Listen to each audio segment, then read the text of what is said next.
La vente, c'est un peu la bête noire de tous les entrepreneurs. En tout cas, au démarrage, c'est le premier truc qu'on doit absolument apprendre à faire et qui, la plupart du temps, nous donne des boutons de tout partout. Je sais pas si c'est votre cas, mais alors moi, très clairement, j'ai passé plusieurs années en étant en guerre profonde avec la vente qui était contre mes valeurs, qui me faisait sortir trop fort de ma zone de confort, qui me demandait tellement de déranger les gens alors que je voulais juste que tout le monde m'aime. Bref, la vente, on va en parler aujourd'hui avec un angle un peu spécial. Et si on mettait 3 ou 4 jours pour se réconcilier enfin avec la vente? Et je vais vous en dire plus dans un instant, mais tout de suite, jingle! Avec la grosse production que nous avons, bienvenue dans Débridé, le podcast qui révolutionne le monde du cheval. Je suis Claire Labbé, l'une des cofondatrices d'Éthique et Authentique, et je suis équicoach et coach, principalement coach d'entrepreneurs. Et donc, on va parler de ce sujet-là aujourd'hui, et une fois n'est pas coutume, je serai toute seule et sans mon acolyte Amandine qui vous retrouvera sûrement la semaine prochaine dans un épisode bien à elle. Je vais lire mes notes en même temps, donc si jamais vous me regardez en format vidéo, soyez pas étonnés, de temps en temps mon regard va bifurquer un petit peu sur le côté. Mais avant d'aller plus loin, je voudrais vous informer que tout à la fin, je vais vous en dire plus sur un événement gratuit, une grande fête pour se réconcilier avec la vente qui aura lieu pour les personnes qui écoutent sur le mois de février 2024, du 19 au 23 février 2024. Mais avant ça, on va parler un petit peu de vente. Alors, il est tout à fait possible que, comme moi, vous vous soyez dit, et on a fait un petit sondage sur notre page Instagram, on a demandé qu'est-ce qui bloque les gens sur la vente. Donc voilà les réponses qu'on a eues et qui sont des réponses que très clairement je me disais, et même parfois je me dis encore aujourd'hui. La première, c'est j'ai peur de passer pour un requin. La deuxième, j'ai peur de déranger et d'être jugée sur mon tarif. J'ai l'impression de parler dans le vent et que personne n'achète.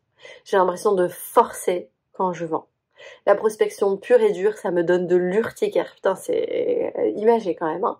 Et quand je présente mes offres, c'est jamais clair et je ne donne pas envie. Ça, ce sont des phrases qui nous viennent directement des petites boîtes à questions, vous savez, qu'on a mis dans les stories. Et donc, on s'est dit, avec tout ça, on a fait un petit travail de réflexion et on s'est dit, en fait, il y a 3 choses qui nous empêchent, quand on se lance dans l'entrepreneuriat, de prendre du plaisir à vendre. Parce que c'est possible de prendre du plaisir à vendre et on n'est pas obligé d'être un gros requin pour ça. On y va. Première chose qui nous empêche, c'est que dans notre société actuelle, la vente, elle est souvent associée à des mots qui sont très négatifs, comme la manipulation, l'arnaque, le requin, on l'a dit tout à l'heure, escroc, pousser, mettre la pression, la vente forcée, être malhonnête. Moi, je me souviens que j'ai l'image de ma grand-mère qui, un jour, on est allé chez elle et elle nous a raconté qu'il y avait un commercial qui avait tapé à sa porte et elle avait genre 80 ans, elle voyait plus rien, elle conduisait plus et elle nous a dit qu'elle s'était acheté une énorme veste en cuir pour aller faire de la moto, quoi. Enfin, une vieille dame de 80 ans qui va faire ça. Bref, donc moi c'est ça aussi que j'avais comme image, c'est un peu marchand de tapis là, qui va nous vendre plein de trucs dont on n'a absolument pas besoin.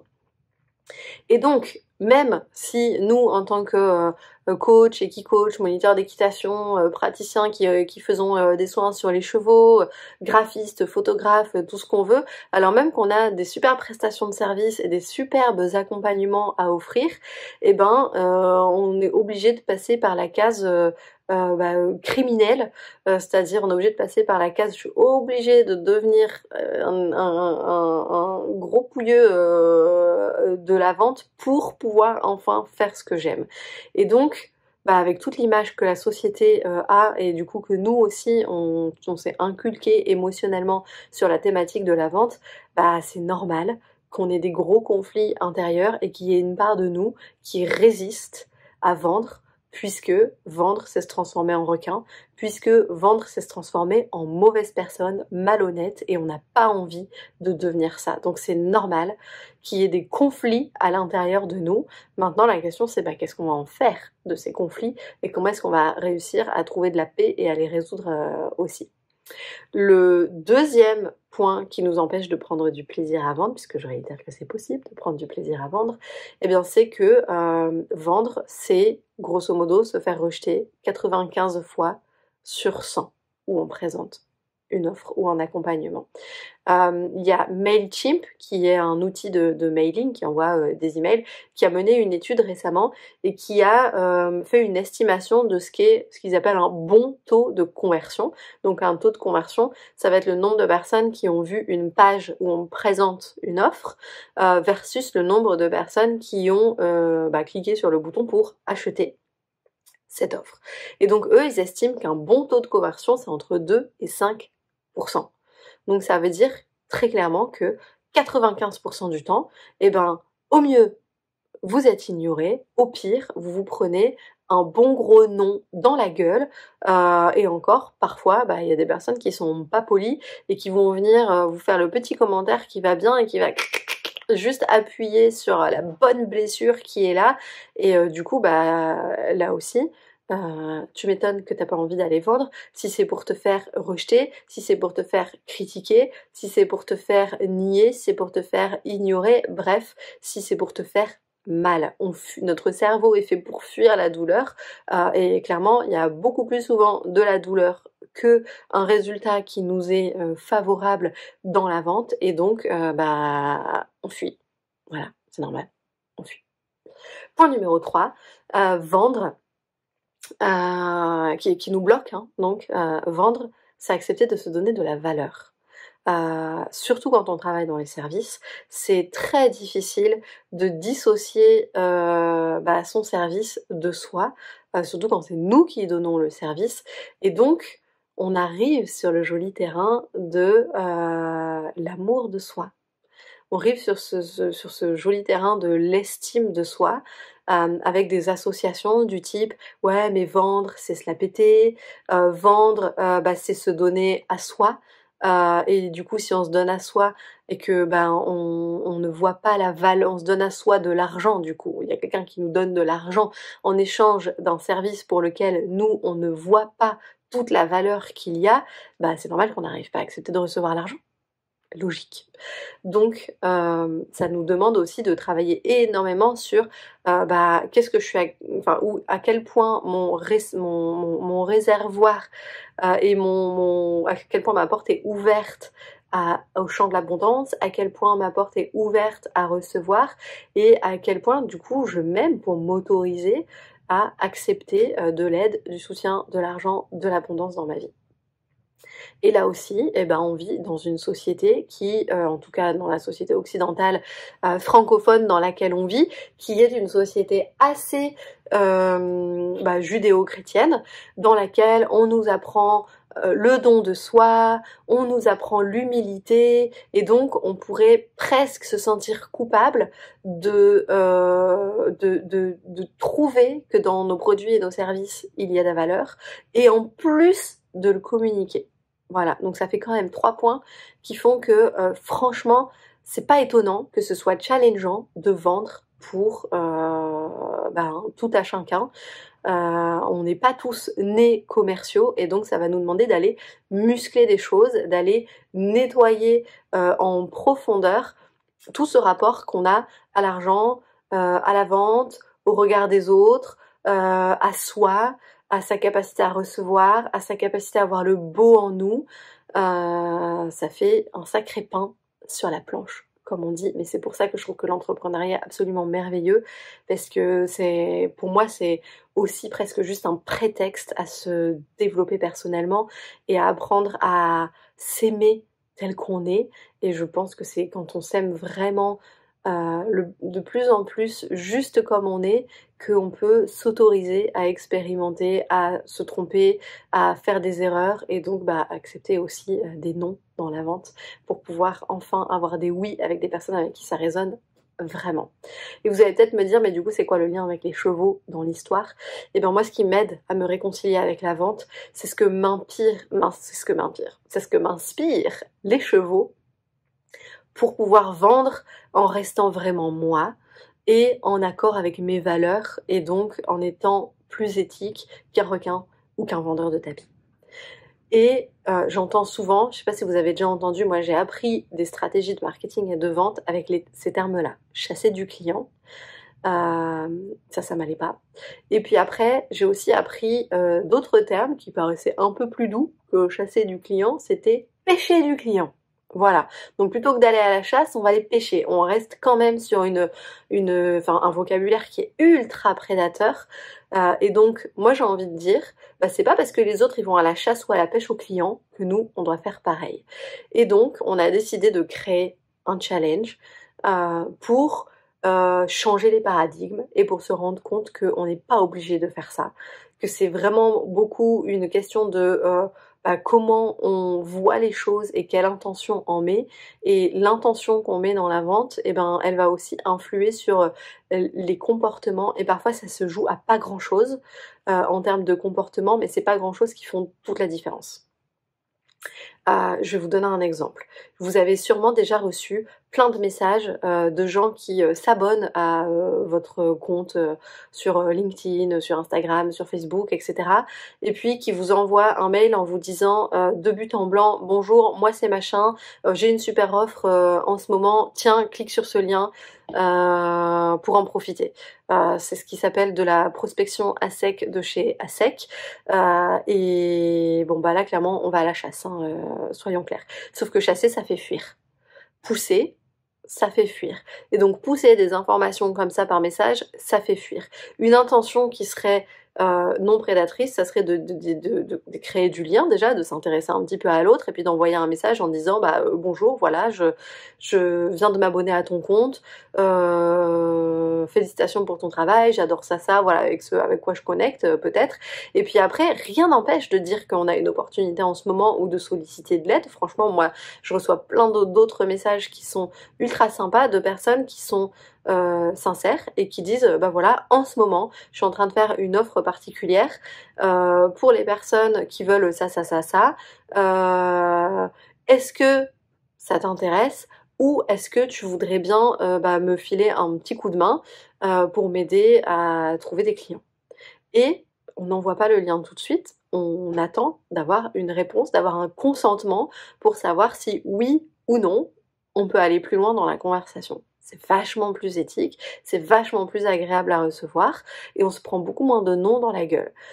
Autre exemple que je trouve dingo, et j'en avais fait un post d'ailleurs sur Instagram de du fil de conversation que j'avais eu avec la personne qui m'avait écrit. Je me retrouve avec une personne qui m'écrit sur Instagram et qui m'envoie des messages pour me poser plein de questions sur comment ça va dans ton business, c'est quoi les problèmes que tu rencontres, c'est quoi le chiffre d'affaires que tu fais, nanana. Et là j'avais envie de dire, mais en fait mec, je te connais pas, donc j'ai absolument pas envie de me livrer à toi alors que je te connais pas. Et puis je savais pas ce qu'il faisait, je savais pas ce qu'il allait me proposer derrière, et donc je me suis sentie vraiment dans une ambiance qui était hyper désagréable, à me dire mais en fait il est en train de me poser des questions parce qu'il a une intention derrière la tête, je suis sûre qu'il a envie de me proposer un coaching flash pour me proposer une offre derrière, ou alors me pousser un coaching business ou je ne sais quoi d'autre derrière. Et en fait c'est horrible quand une personne arrive avec une intention cachée. Donc il y a un savoureux mélange entre j'arrive avec une intention qui est très claire, mais en mode brutosaure, v'là vas-y que j'y vais avec mes gros sabots et que je te pousse toutes mes informations, et puis quand qui dit je te pousse, la seule réaction qu'on a envie de faire c'est fuir ou attaquer. Voilà, ou faire le mort, je sais pas. Mais en tout cas, ça donne absolument pas envie d'entrer en relation et d'en savoir plus. Et puis, l'autre cas qui est de j'entre en relation, tout ça, mais en fait, je n'annonce pas la couleur. Je n'annonce pas mon intention, et du coup ça nous fait nous sentir tout pas bien, et moi j'ai vraiment la sensation que la personne elle est en train d'essayer de capter qu'est-ce qui va mal chez moi pour pouvoir appuyer sur la douleur, pour pouvoir me manipuler, pour me vendre quelque chose, et ça pour moi c'est pas ok. Donc, on a décidé que il serait quand même grand temps qu'on change les paradigmes et qu'on porte un œil très attentif à comment est-ce qu'on peut vendre de manière éthique et respectueuse et de soi, de ses propres besoins, parce que ça c'est normal, mais aussi des personnes avec qui on travaille et qu'on contacte à l'occasion de prospection, peu importe la forme que prend la prospection. Et donc, ce que m'inspirent les chevaux, c'est notamment tout leur pouvoir non prédateur, parce que vous savez que Éthique et Authentique, c'est basé sur l'enseignement non prédateur des chevaux et qu'est-ce qu'ils peuvent nous apprendre à nous en tant qu'entrepreneurs. Et donc, ce qui m'inspire, c'est quelles sont les stratégies non prédatrices qu'on peut mettre en œuvre pour pouvoir présenter nos offres de façon claire et de façon enthousiasmante parce que on y croit vraiment et qu'on est persuadé que ça peut faire des merveilles, mais sans mentir, sans exagérer, sans manipuler, sans forcer la vente, en laissant le temps aux personnes de prendre connaissance de ce qui se passe, mais sans non plus faire traîner en longueur et ne jamais avoir de réponse de la personne. Donc ça demande de poser déjà un premier cadre qui est de dire ok, comment je vais présenter, ne serait-ce que juste présenter mon offre. Et quand on a un accompagnement qui est absolument incroyable, ça demande aux gens qui vont en avoir connaissance de se poser des questions qui se posaient peut-être pas avant. Ça va leur demander aussi de se positionner pour dire si oui ou non notre accompagnement, notre offre, elle peut être intéressante pour eux. Et puis investir dans un accompagnement, ça veut dire aussi accepter de faire des efforts, déjà pour donner de l'argent, et ensuite de faire des efforts pour changer, puisqu'un accompagnement propose une transformation, et qui dit transformation, dit effort pour pouvoir changer sa vie, et donc ça veut dire que les gens à qui on propose une offre, ça crée de l'inconfort. Ça crée forcément de l'inconfort quand on propose une offre ou un accompagnement, puisque votre offre de base propose un inconfort vu qu'elle propose une transformation, donc il faut que la personne elle soit prête à le faire, mais surtout vous mettez la personne en face de ses responsabilités, de dire en fait est-ce que je continue comme ça ou est-ce que je décide de changer les choses, et donc c'est comme ça lui demande de se positionner, elle peut plus continuer dans le petit confort de son quotidien, elle doit prendre une décision. Voilà, donc premier truc, ça demande d'apprendre à se positionner, ça c'est très important, à se positionner comme quelqu'un qui, un entrepreneur, un leader, ça crée du changement, donc ça crée de l'inconfort et ça demande d'accepter ça. Ça demande d'accepter qu'on est une personne qui va créer de l'inconfort chez l'autre et d'accepter d'être confortable avec le fait de créer de l'inconfort. La deuxième chose que m'inspirent les chevaux, c'est que du coup en vente, ça nous permet aussi d'aller chercher notre dominant mature qui a un rôle primordial chez les chevaux, puisque un cheval dominant mature dans un troupeau, c'est lui qui va mettre les autres chevaux sur le bon chemin. C'est lui qui va dire oui par là on peut, non par là on peut pas y aller. C'est lui qui va délimiter les chemins, les espaces, les relations, etc. Et c'est ce que nous on peut aller faire dans la vente, c'est d'aller chercher notre joli dominant mature à l'intérieur de nous pour dire tu sais quoi, je vais te dessiner un chemin par lequel tu vas passer et qui va te permettre de découvrir ma proposition, comment je travaille, qui je suis, mon offre, et puis de décider en conscience et d'avoir le temps de décider en conscience si oui ou non mon offre est la bonne pour toi maintenant, et d'agir. Et se positionner pour dessiner un chemin et tenir cet espace, ça peut être challengeant parce qu'on n'a pas tous l'habitude d'avoir ce muscle-là.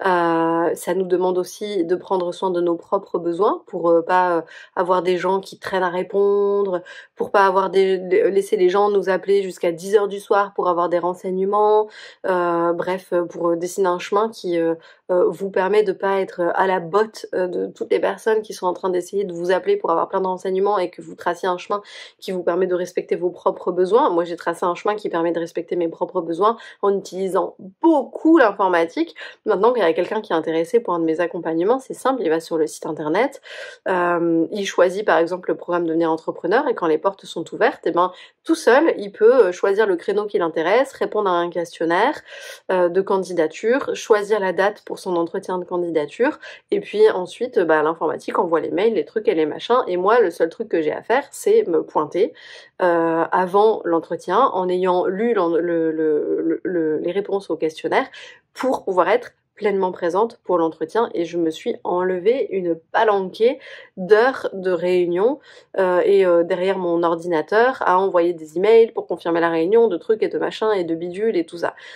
Comme j'ai des enfants qui sont encore assez jeunes, et ben le soir j'ai envie de profiter d'eux donc je ne prends pas de réunion tard le soir en tout cas certainement pas avant qu'ils soient couchés donc grosso modo entre 5h30 et 8h30 je ne suis jamais en réunion parce que je veux être là pour mes enfants en contrepartie ça m'arrive de bosser de temps en temps le samedi matin quand il faut voilà donc l'idée c'est de pouvoir simultanément prendre soin de vos besoins et des besoins des autres en même temps pour pouvoir dessiner ce chemin qui permet à chacun de prendre une décision en conscience.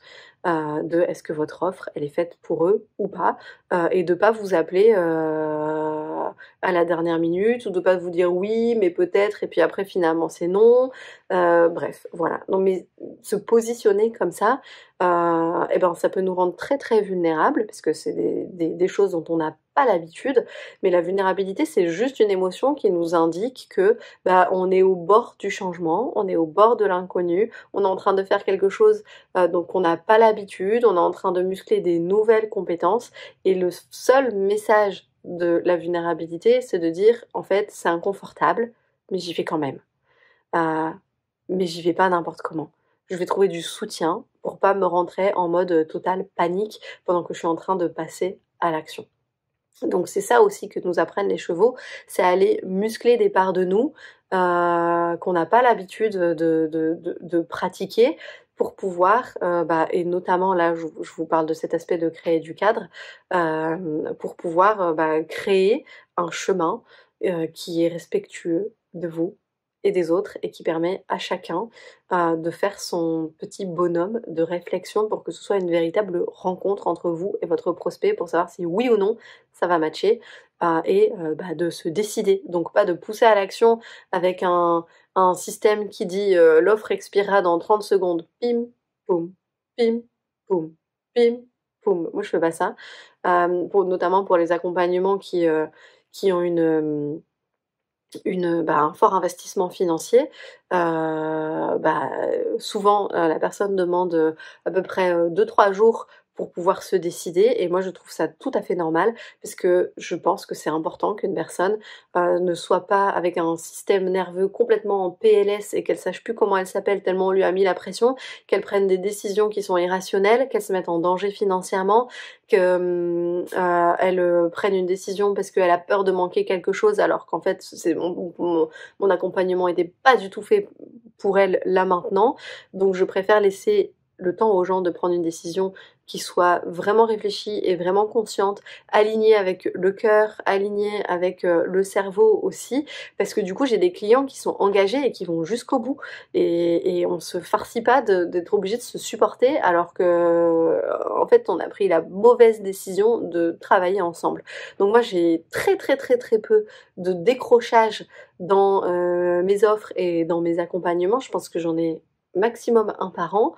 Pourquoi ? Parce qu'on s'est choisi en fait, parce qu'on s'est laissé le temps de se choisir. Et donc du coup, il est temps de vous parler de ce challenge qu'on organise du 19 au 24, ou attendez, au 23 ? Du 19 au 23 février, je suis en train de regarder sur mon ordinateur en même temps. On a décidé de mettre en place un challenge avec Amandine qui est 100% gratuit pour les personnes qui vont le faire en live, mais qui sera vendu après vraiment comme une formation pour faire ce putain de travail pour se réconcilier avec la vente. On espère même que les gens commencent à prendre du plaisir à vendre et notre objectif, c'est pas de faire du blabla théorique, c'est d'être là, à côté de vous, pour vous accompagner pendant que vous êtes en train de passer à l'action et que avant la fin du challenge, vous ayez fait au moins une vente. Ça, c'est notre objectif ultime. Si chaque personne qui a fait consciencieusement le challenge fait au moins une vente, franchement, on a gagné. On a gagné notre semaine. Donc le challenge, voilà comment on l'a monté. On s'est dit, ça peut être l'occasion pour plein d'entrepreneurs aussi de créer du lien, de s'entraider, etc., etc. Et donc il va démarrer le lundi soir avec, donc le lundi 19 au soir, avec un live où on va se reconnecter à pourquoi on est entrepreneur en fait. Pourquoi on a décidé qu'on avait envie de gagner de l'argent en faisant ce qu'on aime. Et on va vraiment venir déjà recabler tout ça et on va parler un peu de la logistique et tout ça du challenge également. Et ensuite, les 3 jours suivants, du coup le mardi, le mercredi, le jeudi, on va mettre à disposition sur une plateforme communautaire 3 éléments. Le premier élément pour chaque jour, c'est à 5h du matin, on va venir déposer une courte vidéo qui dit, voilà, le challenge du jour, c'est ça. La vidéo, elle va faire à peu près 20 minutes grand maximum. Donc, elle explique l'action à mener pour la journée. Ensuite, on va donner un petit cahier d'exercice pour que chaque personne puisse adapter la stratégie qu'on propose à elle-même. Et puis, on va déposer aussi un audio qu'aura fait, elle est en train de les finir, là, Amandine, un audio d'Amandine pour vraiment nous débloquer en termes d'état d'esprit et nous dire que en fait c'est pas une grande montagne à franchir, là on est juste en train de faire un petit pas à la fois et donc c'est un audio vraiment qui va nous aider à passer à l'action. Donc on va déposer ça tous les jours. Le premier jour, donc ce sera le mardi matin, et on va se poser la question, ok, qu'est-ce que j'ai à vendre, même si vous partez de zéro, même si vous avez encore aucune offre de construite ou quoi, qu'est-ce que j'ai sous la main et que je vais pouvoir packager pour créer une petite offre facile à vendre là pour l'occasion du challenge. Et donc après, on va regarder comment est-ce que vous pouvez présenter cette offre et à qui elle est destinée. Voilà, c'est tout. On fait juste ça, cette première étape. Et comme on n'a vraiment pas envie de laisser les gens baisser les bras, Amandine et moi, on va être en live tous les midis pour répondre aux questions, aider à débloquer, coacher, etc. pour être sûr que chaque personne, elle puisse vraiment avoir une réponse et avancer. Et avoir le résultat d'avoir fait sa vente et d'avoir débloqué surtout et de s'être réconcilié avec la vente. Ensuite, deuxième jour, pareil, une vidéo, un audio pour vraiment vous aider à vous mettre dans le mood de vas-y j'y vais, et puis un petit cahier d'exercice très rapide pour vous dire ok tchac, c'est ça qu'il faut que je fasse. Et là ce qu'on va faire c'est qu'on va dessiner le chemin de vente.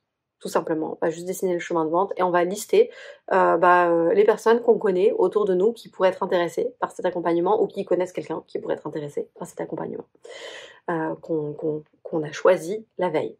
C'est tout. Voilà. Nous, ce qu'on a décidé, c'est qu'en moins d'1 heure par jour, vous pouvez avoir fait ces actions. Juste moins d'1 heure par jour.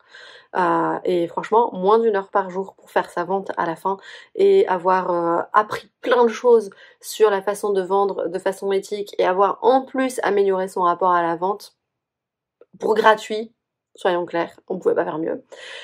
Et le 3e jour, on va passer à l'action. On va passer à l'action, on va prendre son téléphone, on va prendre son email, on va envoyer les petits messages qu'on a prévu d'envoyer, bref, on va appliquer le chemin de vente qu'on a dessiné. Et puis c'est parti mon kiki. Ça va être un challenge aussi cette partie-là. Et donc c'est pour ça qu'on s'est dit que peut-être qu'arrivé au vendredi midi, tout le monde n'aura pas encore fait sa vente parce qu'il faudra peut-être relancer un peu, laisser un temps de réflexion aux personnes à qui on l'a proposé, etc. Et du coup on s'est dit qu'on allait certainement pas se dire vas-y c'est le week-end, c'est bon j'ai fait mon challenge et j'ai pas réussi et tant pis. Non, c'est mal nous connaître. On a décidé qu'on allait laisser encore le temps du week-end aux personnes qui en ont besoin pour se retrouver le dimanche soir et vraiment là faire une bête de cérémonie de clôture de cette semaine. On va fêter les victoires, on va tirer les leçons de ce qui s'est passé. on s'est dit qu'on allait faire une petite célébration en remettant des trophées. Donc il n'y a pas de compétition dans cet événement, mais on sait quand on organise des événements comme ça, et ça a été exceptionnel au mois de septembre quand on a organisé notre dernier sommet en ligne, on sait que il se passe des choses incroyables. Il y a des rencontres de fous, il y a une entraide de fous. Il y a peut-être des gens qui vont s'acheter les offres chez les uns, chez les autres. Il y a des partenariats qui vont se faire. Il y a des gens qui vont vivre des challenges ultra difficiles et qui vont les dépasser. Bref, on s'est dit qu'on allait faire une remise de trophées pour tous les cas incroyables. Bon, voilà, mais c'est pas tout. Il y a encore plein de cadeaux. Moi, je vais arrêter là dans 2-3 minutes ce podcast.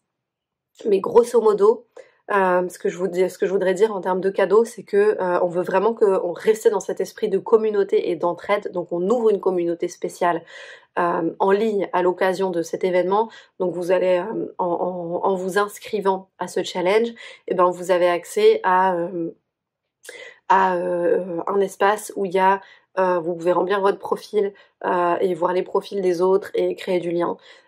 Vous pouvez échanger en message privé et sur un forum avec tous les autres participants. Vous pouvez vivre le challenge, etc. Donc vraiment, le truc, il est aux petits oignons de chez aux petits oignons de chez aux petits oignons.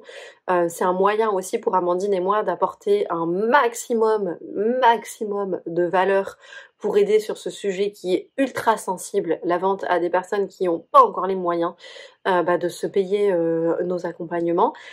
Et comme on a construit ce challenge de la même manière qu'on construit nos accompagnements à nous, et ben c'est un moyen de sentir aussi pour les personnes qui auraient peut-être envie de rentrer dans le programme Devenir Entrepreneur, de rentrer dans la nouvelle communauté d'entrepreneurs qu'on a créée, de se dire tiens, à quoi ça ressemble quand on travaille avec elle, quels résultats je peux obtenir, comment ça se passe, est-ce que j'aime bien, est-ce que j'aime pas, et du coup de se positionner vous aussi pour choisir de travailler avec nous ou pas.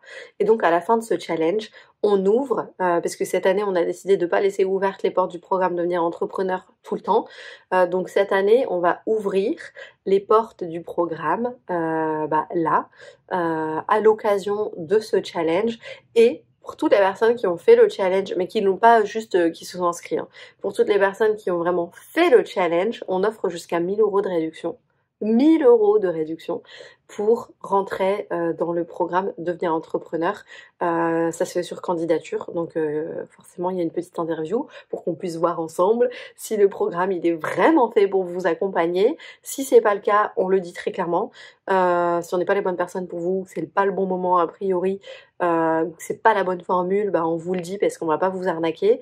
On vous laisse le temps qu'il vous faut aussi pour vous décider. On vous demande pas une réponse juste à la fin du rendez-vous. Et comme on a été renouvelé pour Calliope, c'est cool parce que si vous avez du CPF, du compte personnel de formation, vous pouvez financer la totalité du programme pour les 2 premières formules, et puis pour la formule vraiment avec du coaching, le séminaire avec les chevaux et tout, faut rajouter un montant, mais déjà vous pouvez financer jusqu'à 2 500 € avec votre CPF, c'est un truc juste incroyable.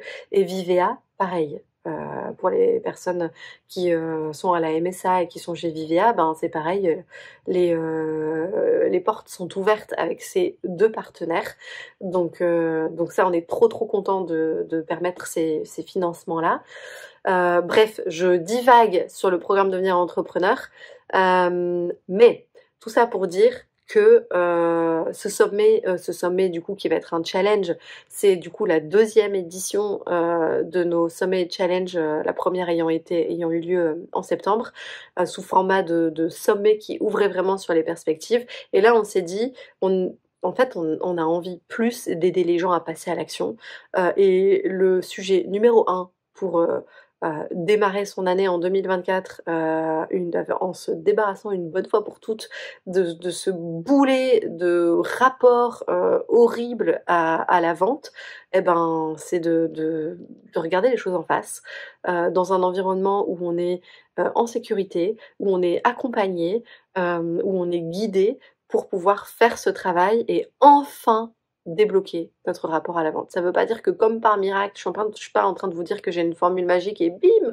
ça va aller nickel, mais en fait ça demande juste de faire un certain travail pour se libérer de quelques chaînes, pour oser y aller et se rendre compte qu'on n'est pas mort et qu'on s'est pas pris une grosse baffe sur la route, et pour commencer aussi à trouver un peu de plaisir à ça. Moi je me suis vraiment fixée en 2023, en janvier 2023, je me suis dit, donc ça remonte à il y a pas longtemps, hein, je me suis dit alors que mon entreprise, franchement j'ai gagné déjà très très correctement ma vie. En 2023 je me suis dit, cette année j'en ai marre d'avoir la boule au ventre à chaque fois que je dois faire un entretien, j'en ai marre d'avoir la boule au ventre à chaque fois que je dois vendre quelque chose, j'ai vraiment envie de retrouver du plaisir, j'ai envie que ça devienne un jeu sympa de vendre comme c'est un jeu sympa de coacher. Ça veut pas dire qu'il n'y a pas un peu la tension là comme ça qui est là, comme je fais du théâtre, je sais pas si vous faites ce genre d'activité là, mais on a toujours cette petite tension quand le rideau il va s'ouvrir. Bah là c'est pareil, on a toujours cette petite tension quand on va faire une prestation de coaching, des kits de coaching, un cours, etc. Bah, on a peut-être toujours encore cette petite tension qui monte, qui est chouette aussi. Quand on va commencer à vendre quelque chose. Donc ça, on veut pas l'enlever, mais par contre, c'est chouette aussi de trouver du plaisir là-dedans. Et vendre, ça peut être sympa. Vendre, c'est un acte d'empathie énorme parce que on a deux oreilles pour écouter, on a deux yeux pour regarder, on a tout un corps qui capte plein d'informations chez le corps de l'autre qui est en face aussi. En fait, vendre, c'est 80% de notre temps, c'est écouter et prendre en considération vraiment l'autre et ensuite faire des liens pour voir si oui ou non notre accompagnement, c'est la bonne formule pour l'autre. C'est ni plus ni moins que ça. Donc si vous êtes déjà dans l'accompagnement, vous les avez ces techniques. Vous les connaissez déjà parce que c'est des techniques de base qu'on apprend quand on accompagne en tant que coach, en tant que formateur, en tant que médiateur, en tant que thérapeute. Donc il n'y a aucune raison que vous sachiez pas utiliser la même chose dans la vente. C'est juste que il faut qu'on aille déverrouiller quelques petits trucs là, quelques croyances qui sont en conflit avec d'autres, qu'on aille juste se remettre un peu de l'air là, de l'énergie et de l'amour et de l'oxygène pour que ce soit pas un sacerdoce et que ça devienne un chemin joyeux de rencontres. Ce système de vente et c'est ce qu'on vous propose de vivre et d'expérimenter ensemble autour d'un superbe événement et à cette occasion-là aussi de rencontrer plein de monde. On va avoir quelques petits invités spéciaux aussi qui vont aller déposer des interviews ici et là qu'on va diffuser pendant le sommet, qui vont vous aider à voir un peu aussi la vente autrement, avec d'autres angles de vue. On va dévoiler ça dans les jours à venir, mais bref, je sais pas comment vous le dire autrement. Si la vente c'est encore un petit peu crispant pour vous, ou si ça vous donne complètement de l'urticaire et que c'est challengeant pour vous, en vrai il n'y a pas d'autre moyen possible pour réussir à vivre de sa passion que d'apprendre à aimer ça. Et franchement, c'est pas fait que pour les gens qui sont dits commerciaux. En fait, c'est fait pour les gentils, la vente aussi. Et je veux vraiment que vous sentiez ça. Donc voilà, le lien d'inscription, il est partout sur notre site internet, sur nos réseaux sociaux. On va le mettre en dessous du podcast ici. Il vous suffit d'aller sur éthique et authentique événement, éthiqueetauthentique.com /événement, et puis vous vous inscrivez. On est sur une plateforme vraiment sécurisée, donc ça va vous demander peut-être 2-3 minutes d'être sûr que vous êtes bien inscrit à la plateforme, et puis ensuite laissez-vous guider, profitez du chemin, 1 heure par jour à travailler du 19 au 23 à travailler en étant accompagné gratuitement. Vous travaillez qu'1 heure par jour, vous êtes accompagné gratuitement et en plus vous gagnez de l'argent à la fin. Moi je sais pas quel autre challenge on aurait pu faire qui aurait pu apporter autant de valeur, et bien sûr il y a des petits cadeaux à l'intérieur, voire même des gros cadeaux. On a décidé de partager encore l'abondance, donc il y a aussi de l'argent à gagner, parce que comme on parle d'argent et de vente, on a mis aussi de l'argent à gagner à l'intérieur. Donc voilà, je vous laisse vous inscrire, rejoindre cette incroyable aventure, partager, même si vous voulez pas y aller, s'il vous plaît, partagez cet événement autour de vous le plus possible, parce que nous, ça nous aide aussi dans notre petit business, et ça nous aide à aider plein de gens. Donc voilà. je termine ce podcast avec enthousiasme parce qu'on a passé toute la journée avec Amandine à finaliser les pages de vente, les pages d'inscription, tout ça. Et donc je termine cette journée en enregistrant le podcast pour vous inviter, s'il vous plaît, à venir débloquer ce putain de rapport à la vente pour enfin y prendre du plaisir. Un problème de débloquer, et si vous arrivez à vendre, et ben vous pourrez enfin passer beaucoup plus de temps avec vos clients que vous aimez accompagner, avec vos chevaux avec qui vous adorez passer du temps pour accompagner vos clients, ou si jamais vous soignez les chevaux, avec les chevaux que vous soignez. Bref, vendre, c'est la porte qui nous permet de faire ce qu'on aime en étant payé pour ça et du coup de pouvoir le faire à temps plein autant de temps qu'on veut. Donc voilà, inscrivez-vous, on vous attend et je vous souhaite sur ce un très bon week-end, une belle semaine et on vous retrouve lundi pour la suite des aventures. Ciao!